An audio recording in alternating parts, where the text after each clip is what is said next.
Welcome to my YouTube channel. Hit the like button, share your thoughts, subscribe, and tap the bell icon. The first blow the punch came out of nowhere. 1 second Jaden was walking with his tray, scanning the cafeteria for a spot to sit. The next, a fist collided with the side of his face, hard and fast. The tray hit the floor, sending fries and ketchup splattering in every direction like blood in a battlefield. The entire cafeteria froze.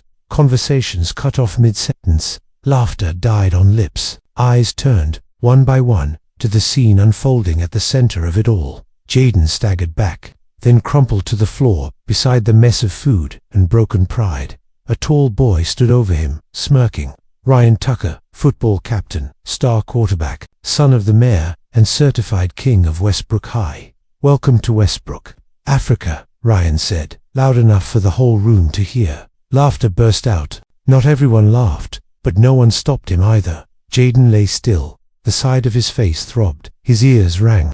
Somewhere deep in his stomach, shame began boiling like acid.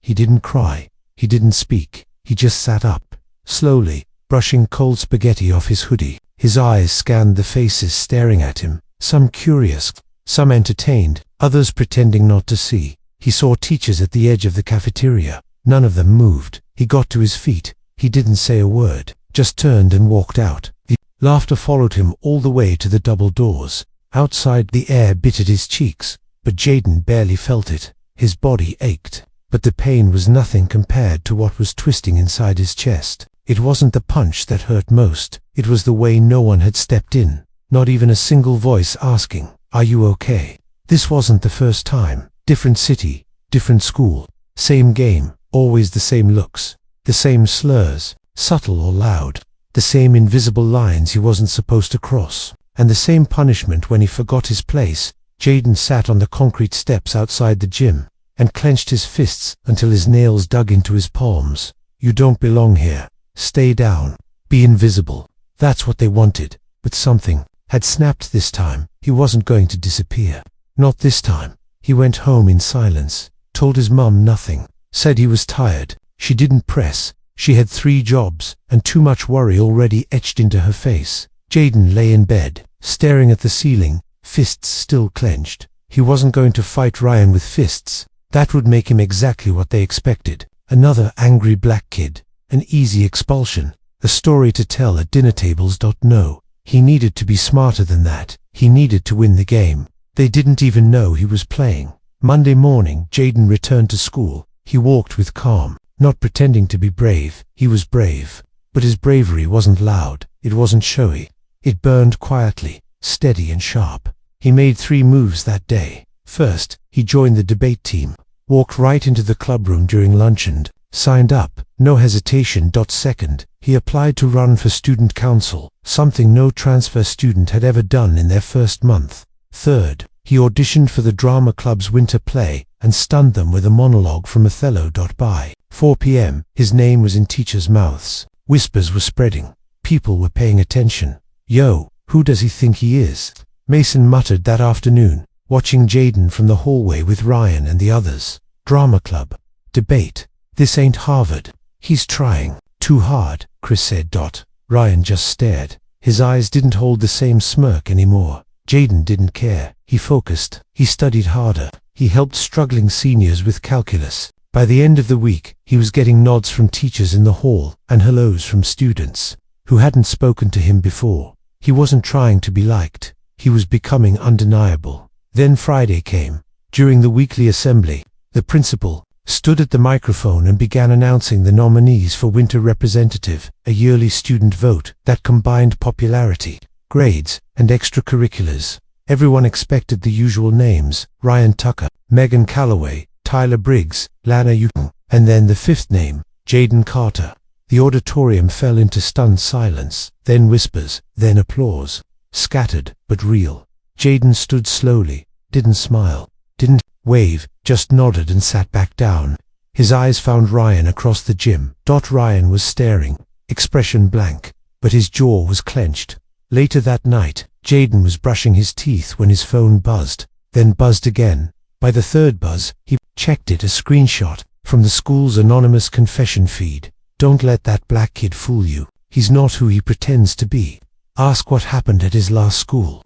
Jaden froze. His stomach dropped. He reread the message 3 times. The room spun, because he knew what they were referring to. It was something no one here was supposed to know. Something he had buried deep. Something even his mother thought was gone. But someone knew, and now they were bringing it back. The secret that was supposed to stay buried. Jaden stared at his phone screen, fingers frozen, toothbrush still in hand. Ask what happened at his last school. Just 12 words, but they hit like a freight train. His heart pounded. Not from fear, but from something worse, recognition. That message didn't just come from a troll trying to stir trouble.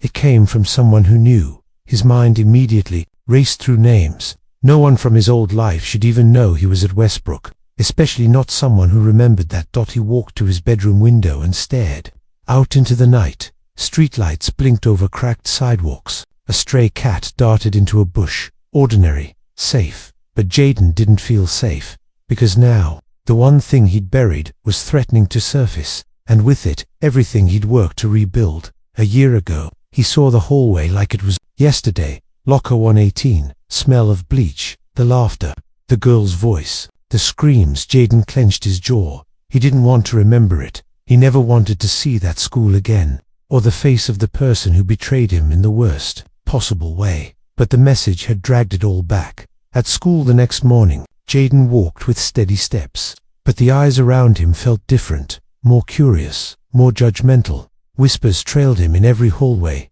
In first period, Mason accidentally knocked Jaden's books off his desk.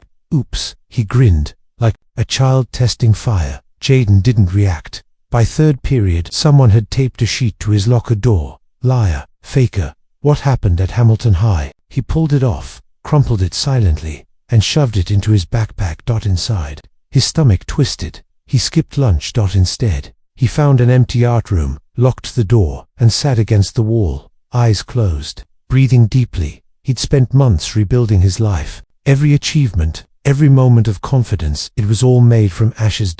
And now someone was trying to burn it all again. He opened his phone and scrolled through the confession feed. Hundreds of anonymous posts, some harmless, some vile. One stood out. He ruined a girl's life at his last school. Ask about Amelia. Hashtag truth hurts. Jaden's vision blurred for a second. Amelia. Of course that name would surface. And just like that, he was 15 again, standing outside the principal's office. His mother crying, the cops arriving, his whole world caving in.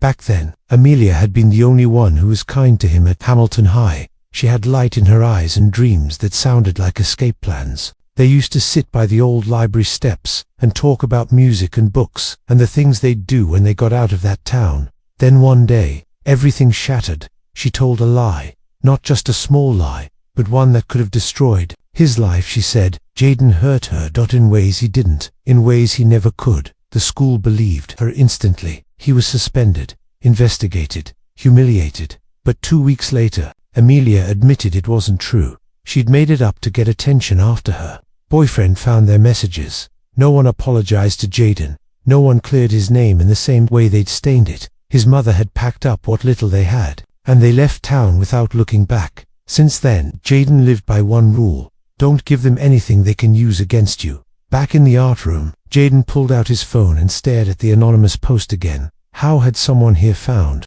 out? Amelia promised no one else knew, unless... His heart skipped. He scrolled through his followers on Instagram. Half were strangers, but one name caught his attention. Truth_Burns13. He tapped the profile. No posts, no bio, but the profile picture. His fingers tightened on the phone. It was a yearbook photo from Hamilton High. Someone from that school was here watching that night. Jaden didn't sleep. He lay awake, mind racing. He had 2 choices.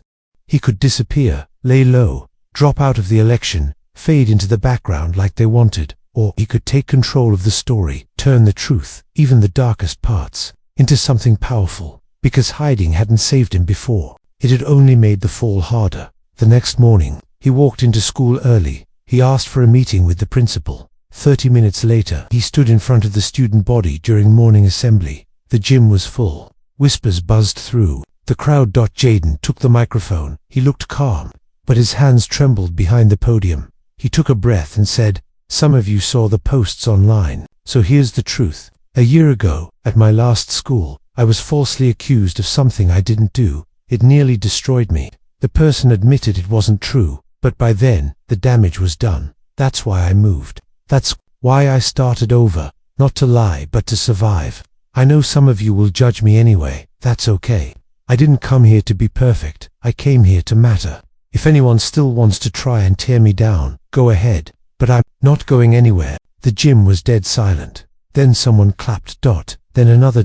Then half the room stood up. And Ryan's face was stone, but Jaden saw something shift in his eyes. The game had changed again. The ghost in the hallway. It had been 48 hours since Jaden stood in front of the entire school and told the truth. No more rumors, no more silence, no more hiding. The confession that should have destroyed him had done something else entirely. It shifted the power. The whispers didn't stop, but they changed. Some were curious, some were sympathetic, and some, like Ryan's, turned colder. Had expected retaliation, but what he didn't expect was her. He saw her after 6th period. He was walking down the West Wing hallway, the one with the dim lights and broken vending machine, when he froze, standing at the far end, backpack slung over one shoulder, talking to a guidance counselor. Amelia. Same honey blonde hair, same nervous posture, fingers picking at her sleeves, same look in her eyes, like she never belonged anywhere.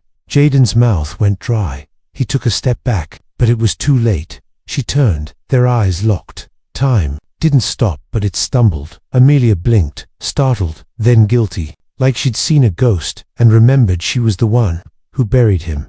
Jaden didn't move. She didn't speak. Then the counselor gestured for her to follow, and Amelia disappeared around the corner. Jaden stood still for a full minute after. What was she doing here? How long had she been in Westbrook? Had she sent those anonymous messages? Why now? That night, he barely ate. His mother noticed. "You okay, baby?" He nodded, lied. He couldn't tell her Amelia was here. She'd barely survived the last time. Jaden stared at the wall of his room long after midnight, heart pounding with memories that refused to stay buried. The next day Jaden kept his head down, but the halls whispered louder than ever. "Yo, is it true he's running against Ryan?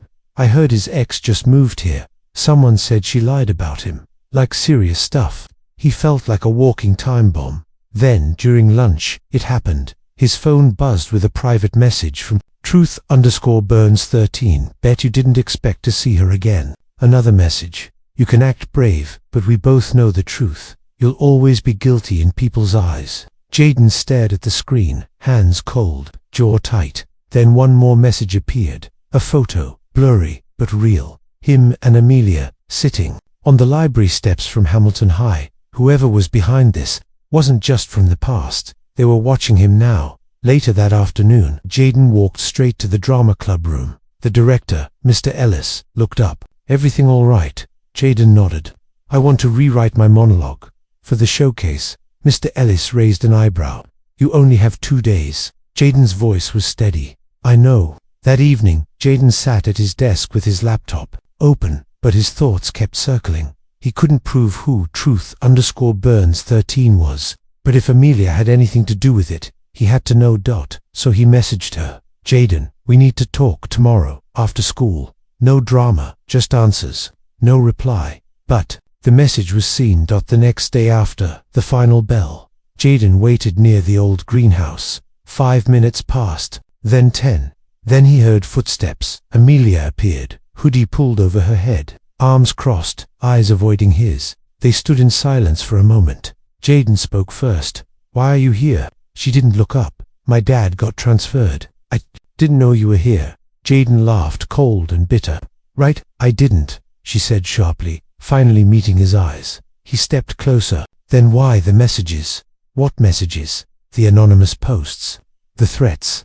The photo." "Don't play dumb, Amelia." Her mouth opened, then closed. Her voice dropped. "I swear it's not me." He stared at her, waiting for a crack, a twitch, anything, but all he saw was guilt. Real guilt. Maybe not for the messages, but for something older, deeper. She whispered, "I never wanted to hurt you again." "You already did, I know." He turned to walk away. Then she said something that made him stop cold. "They're not just coming after you." He turned back. Amelia's voice was shaking now. Last week, someone left a photo in my locker, from Hamilton. Same photo you got. Jaden stared at her. They sent me a message too, she added. It said, tell the truth, or we will. Pulse quickened. This wasn't just about revenge. Someone was pulling strings. Back home, Jaden printed the photo and pinned it to his wall. Then beneath it, he wrote in thick black marker, who profits from the lie? Ryan Mason, someone from Hamilton, who had the most to lose if Jaden succeeded. He didn't know yet, but he knew one thing. Whoever was behind it was trying to break him, and he'd been broken before, but not this time. The next morning was the school's winter showcase. The drama room buzzed with energy. Jaden stepped on stage, palms sweating, lights blinding him. Then he began. People think silence is peace, but sometimes silence is survival. I didn't speak when they lied. I didn't speak when they laughed. I didn't speak when they hit me. But now, I've found my voice, and if the truth burns, let it burn. I'm still standing. When he finished, the crowd erupted. Even the teachers stood, and in the back of the room, Ryan was watching. Expression unreadable, but his fists were clenched. Framed by the same people who cheered for him, their applause from the winter showcase still echoed in Jaden's head the next morning. His inbox was flooded. DMs from students, teachers, even strangers saying things like, your monologue gave me chills. You've got guts, bro. Keep going. I never knew what really happened. Respect. For the first time in a long time, Jaden felt something unfamiliar, belief. Not just in him from others, but in himself. He walked into school lighter, taller, not untouchable, but ready. Then by second period, it all came crashing down. It started with a whisper. Someone brushed past him in the hallway and muttered, so you're into that now. He didn't understand. Then another student gave him a weird look, like disappointment mixed with disgust. By lunch, it wasn't whispers anymore, it was stares. By the time he reached the cafeteria doors, Mason was waiting, holding his phone, grinning, like he'd already won. Man, you really couldn't help yourself, huh? Mason said, loud enough for a dozen heads to turn. Jaden narrowed his eyes. What are you talking about? Mason turned the screen around. It was an Instagram account, at Jaden Confessions. Jaden felt like he'd been punched in the chest. The account had 3 posts. Each one was a screenshot of fake text messages and manipulated photos. Stuff he never said. Stuff he never did. Stuff that painted him as the very monster he'd fought so hard to prove he'd WASN. Single quotes. T.1 post showed a cropped conversation where Jaden joked about how easy it was to manipulate Amelia. Another showed a payment receipt, like he'd paid her to lie back at Hamilton. And the last was the worst. A voice note. Deep, edited, but meant to sound like him, saying things no one should ever say. Jaden felt bile rise in his throat. Mason patted him on the shoulder. Told you, truth always floats back up, right? He stormed out, straight to the principal's office. I didn't do this, he told Ms. Chen, shaking. This is fake, it's all fake. She nodded. Serious, we're looking into it. But while we investigate, she added, we'll have to pause your student council campaign, just until the account is verified. Jaden felt the ground shift beneath him. His chest tightened. Everything, the trust he'd built, the risk he'd taken, unraveling with one fake post. After school, he sat in the back of the library, fist clenched, phone buzzing with new notifications every second. He wanted to throw it across the room. Instead, he opened it. One message stood out. From Amelia. I believe you. Meet me now. 15 minutes later, they sat on the swings of an abandoned park near the edge of town. Jaden stared straight ahead. Whoever's behind this, he said. They're smart, they're fast, and they know me. Amelia nodded. This isn't some troll. This is personal. Jaden turned to her. You didn't do this. I know that now. But that means someone else wants us to tear each other apart. She hesitated, then said, there's something I didn't tell you. Someone DM'd me too. Yesterday. Jaden's heartbeat spiked. Who? I don't know, she said. They said if I didn't stay away from you, they'd leak the truth, and make you look worse than before. Jaden's mind spiraled. But you did stay away. I tried, I really did. But after that monologue, I knew you weren't the same guy anymore. He looked at her, torn between pain and trust. And in that moment, something clicked. Who had access to his old texts, who had a reason to ruin his rise. Ryan, not just because he was the golden boy, but because his father was the vice principal at Hamilton High, the school where it all started. Jaden stood up. "Come with me," he said. "Where?" "To his house." That night, Jaden and Amelia stood across the street from Ryan's place. It was a 2-story colonial, lights glowing warm inside. A basketball hoop stood crooked in the driveway. Jaden's breath fogged in the cold. He wasn't here to fight. He was here to confirm a suspicion. "Wait here," he told Amelia, then walked up the path and rang the doorbell. Ryan answered, surprised. "Wow, ballsy." Jaden didn't smile. "Cut the crap." Ryan leaned on the doorframe. "You should go." "Why?" "Scared I'll find out how deep you're in this." Ryan's jaw twitched. "You think I need to ruin you? You're doing that just fine by yourself." Jaden stepped closer. "Your dad still have those records from Hamilton?" Ryan froze for a second too long. "Bingo." Jaden smirked. "Yeah, that's what I thought." Before Ryan could speak, Jaden turned and walked away. Back in his room that night, Jaden pieced together everything on a corkboard. The anonymous posts, the voice note, the faked texts, the access to school records, and Ryan's family connection. Picture was forming, but it wasn't complete. There was still one piece missing. The motive. Then a message buzzed through his phone. From a blocked number. "You want answers? Come alone. Midnight. Drama stage. No cops. No Amelia." Jaden stared at the screen. His hands were steady now. He'd been running from ghosts for a year, but at midnight, he was going to face one. The midnight trap. The school was too quiet at night. Jaden stood at the edge of the parking lot, staring at the dark building ahead. It looked like a different world. All the life, the noise, the pressure, replaced by a stillness that felt almost sacred, or haunted. He checked the time. 11:59 p.m. The message had been clear. Come alone. Midnight. Drama stage. No cops. No Amelia. He didn't tell Amelia where he was going. He knew she would have come anyway. And if this was a trap, he couldn't risk her getting hurt again. Jaden walked across the empty lot and slipped in through the side door, the one that never locked properly. His footsteps echoed down the hallway. Every light was off. Every shadow felt like it had eyes. He moved past the trophy case, down the music wing, then finally reached the theater. The doors creaked as he pushed them open. The stage was lit with a single bulb. Someone was sitting on the edge. Jaden's stomach dropped. Mason. Of all people. It was Mason. Jaden's fists clenched. "You." Mason looked up, not smug, not mocking, just tired. "I figured you'd come," he said. Jaden took a slow step forward. "Why? What is this?" Mason sighed, stood, and pulled something from his pocket. A phone. He tossed it toward Jaden. Jaden caught it. The screen was already unlocked. It was a fake Instagram account, the same one that had framed him, at Jaden Confessions. And the creator. Mason. Jaden stared at him, stunned. "You did this." "I didn't mean for it to go that far," Mason said quickly. "It was just supposed to be a warning, a little scare." Not the voice note. That was someone else. Jaden's heart pounded. "Why would you even?" "Because Ryan told me you were going to ruin everything," Mason shouted, his voice cracking. "He said, if you won student council, if your story got out, people would start asking questions about Hamilton, about what really happened, about what they covered up." Jaden took a step back, stunned. "You were just a joke to them," Mason said. "They laughed when you transferred. Said Amelia would never speak again, but then you started speaking louder than anyone." Jaden's jaw tightened. "So you became their puppet." "I thought I was protecting something," Mason muttered, "but I was just being used." Jaden stepped forward, fire in his voice now. "Do you even know what you almost did to me, to my life?" Mason's hand shook. "I know, and I'm done." He pointed toward the wings. "There's someone else here. They made me do it.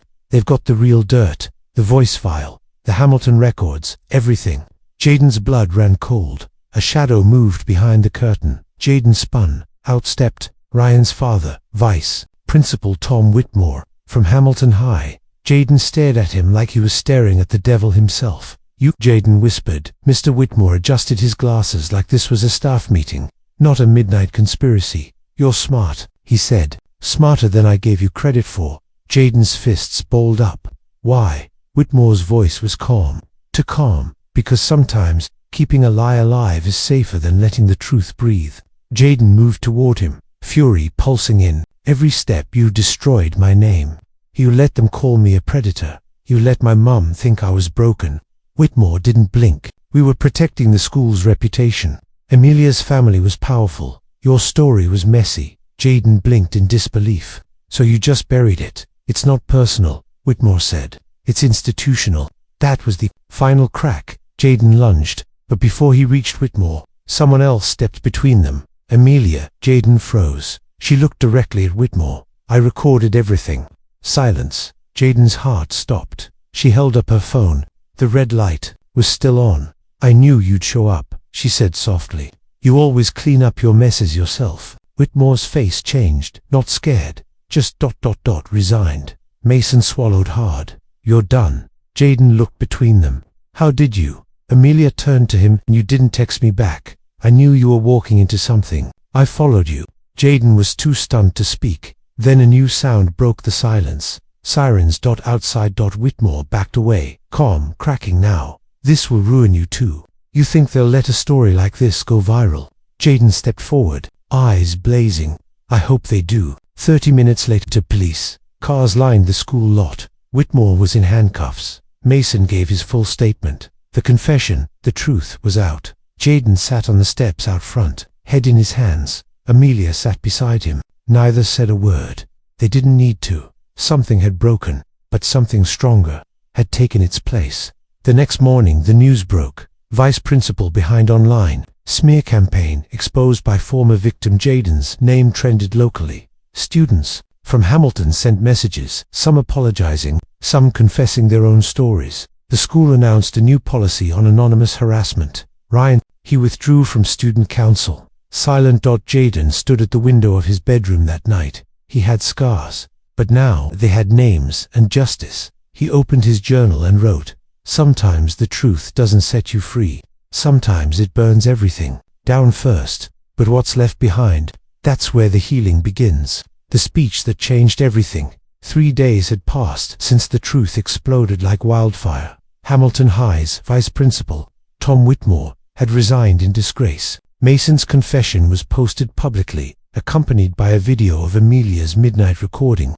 The anonymous Instagram account was deleted, and Jaden's name, the one that had been dragged through mud for over a year, was finally being spoken with respect. But not everything healed overnight. Jaden knew that some wounds don't close with apologies. They need truth, they need time, and sometimes they need a voice, one that refuses to stay silent. So on the morning of the student council election, Jaden stood backstage in the auditorium once again, the same stage where he'd shared his first monologue, where he'd bled in front of strangers, where he nearly lost everything. Now he was about to speak again, not for sympathy, not for revenge, but because people were finally ready to listen. Amelia walked up beside him, holding a folder. You ready? She asked softly. Jaden looked at the curtain, where murmurs from the audience buzzed like distant thunder. I'm scared, he admitted. Amelia smiled. Good, that means it matters. He nodded, took the folder, and stepped out. The lights were bright. The auditorium was packed. Students, teachers, parents, even a few faces from Hamilton. Hi. Jaden took a breath, then spoke. I was 15 when I got labeled something I never was, they said. I was dangerous, aggressive, liar, manipulator, and for a while I believed them. I didn't speak up because I thought maybe they were right. But here's the truth. I was just a black kid in a school that wasn't ready to believe me. And when I finally told my story, I was told I was playing the victim, seeking attention, lying again. I was punished for surviving. But I kept going. Not because I'm fearless, but because I couldn't live with the version of my life they wrote for me. I stand here today not to ask for your votes, but to remind every kid out there who's ever been silenced, shamed, or pushed aside. Your truth matters. Your voice matters. And no one, not a principal, not a rumor, not a lie, can erase who you are. I am not broken. I am not weak. I am still standing, and if you'll let me, I want to help others. Stand to silence. Then one person clapped, then another, then the entire auditorium rose to its feet. The ovation wasn't polite, it was thunderous. Jaden stood motionless for a second, overwhelmed. He didn't smile, he just breathed. For the first time in over a year, he could finally exhale. That night, Jaden walked through the front door of his apartment to find his mum waiting on the couch, a box of tissues beside her. She stood up as he entered. I watched your speech, she said. Her voice was tight. Jaden paused. She walked toward him slowly. I failed you, she whispered. No, Mom, yes. Her voice cracked. I didn't believe you when I should have fought. With you, I let fear speak louder than love. Jaden blinked fast. You were just trying to protect me. I didn't, she said. But I want to now. She opened her arms. Jaden stepped into them without a word, and for the first time in a long time, he didn't feel like a burden. He felt held. They stayed like that for a while. Then she pulled back. You know what I see when I look at you? Jaden shook his head. A boy who refused to become what they said he was. A week later, Jaden won the student council presidency by a landslide. He was interviewed by the local paper. His story was shared online by activists, educators, even a few celebrities.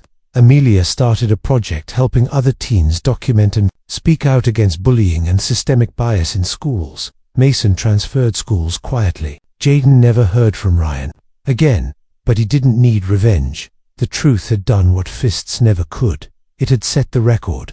Straight. 1 month later, Jaden stood alone at Hamilton High's front gates. Not as a student, not as a suspect, but as a survivor. He walked to the auditorium where it all began. It was empty. He stood center stage and looked around. No lights, no audience. He didn't need one. He closed his eyes and whispered, "They broke me once. They won't break anyone else again." Epilogue. A year later, Jaden published an article in a national magazine titled, "The Lie That Tried to Define Me." It went viral. He was invited to speak at schools, colleges, and conferences. He told his story not as a victim, but as someone who had rebuilt his identity, brick by brick.